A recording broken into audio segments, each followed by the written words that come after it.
Pabrik pengolahan gudang kayu di kawasan Tegalarum, Mojosongo, Solo terbakar pada Kamis 9 September kemarin. Kebakaran gedung tersebut diketahui terbakar setelah karyawan pabrik meninggalkan pabrik sekitar pukul 4 sore.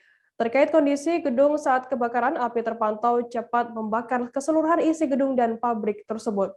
Terkait informasi lebih lengkapnya akan disampaikan oleh rekan wartawan kami dari Tribun Solo, ada Christine Intan, yang saat ini sudah tersambung bersama kami. Halo Christine.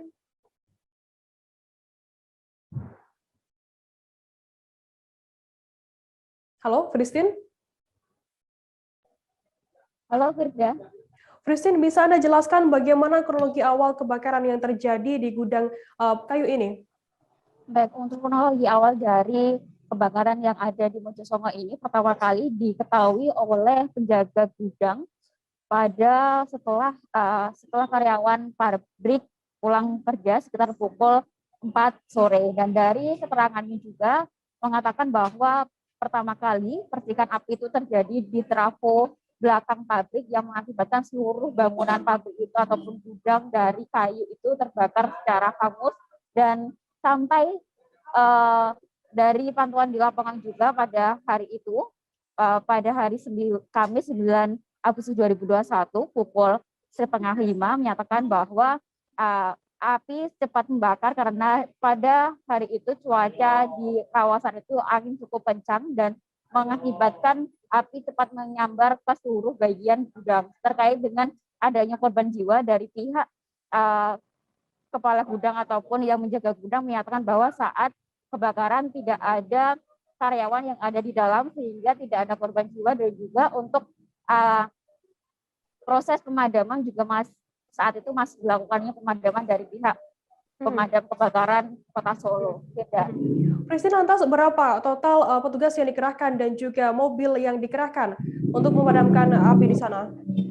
Baik, menurut dari Kepala Dinas Pemadam Kebakaran Kota Solo, Sutarjo, mengatakan bahwa untuk keseluruhan mobil dari pemadam kebakaran seluruh kota Solo Raya ataupun dari wilayah Karanganyar, Sukoharjo, Boyolali, dan juga Sragen, semuanya datang menuju ke Mojosongo, lokasi kebakaran itu, sehingga diperkirakan sekitar puluhan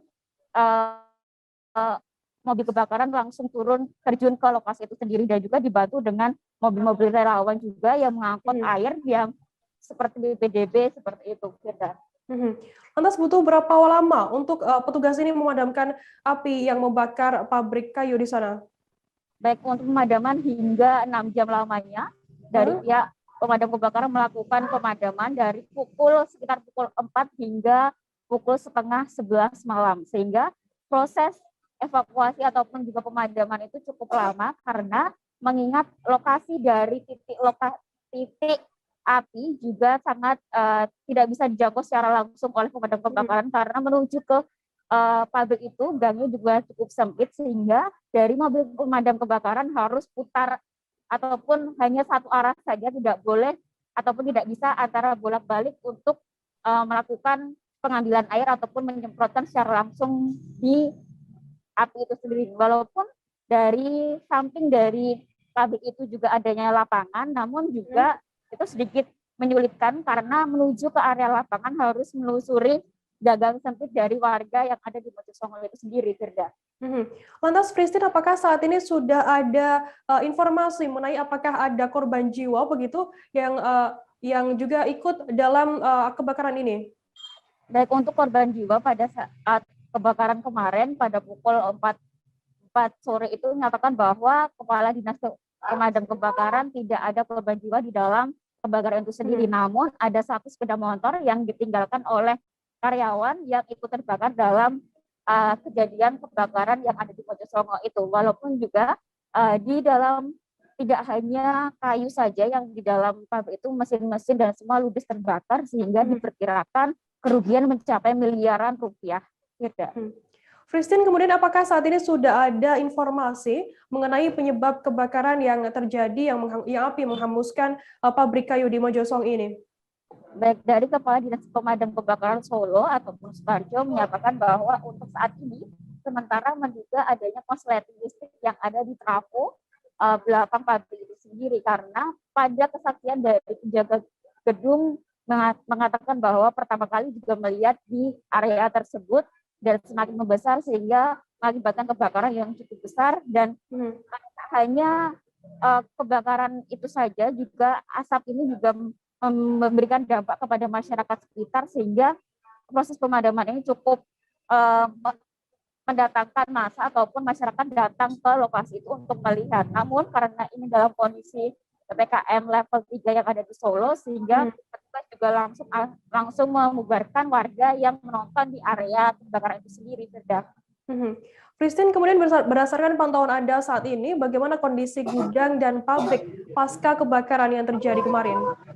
Baik, setelah dilakukannya pemadaman dan pendinginan dari pihak pemadam kebakaran Solo ataupun Solo Raya ini sendiri, pantauan di lapangan sekitar pukul 10.30 tadi pagi, terlihat karyawan pabrik berdatangan ke lokasi pabrik gudang kayu ini sendiri untuk mengetahui nasib mereka setelah adanya pemadaman ataupun maksudnya kebakaran yang ada di Mojosongo, sehingga mengingat setelah adanya kebakaran tersebut, otomatis semua pekerjaan di area pabrik juga dihentikan.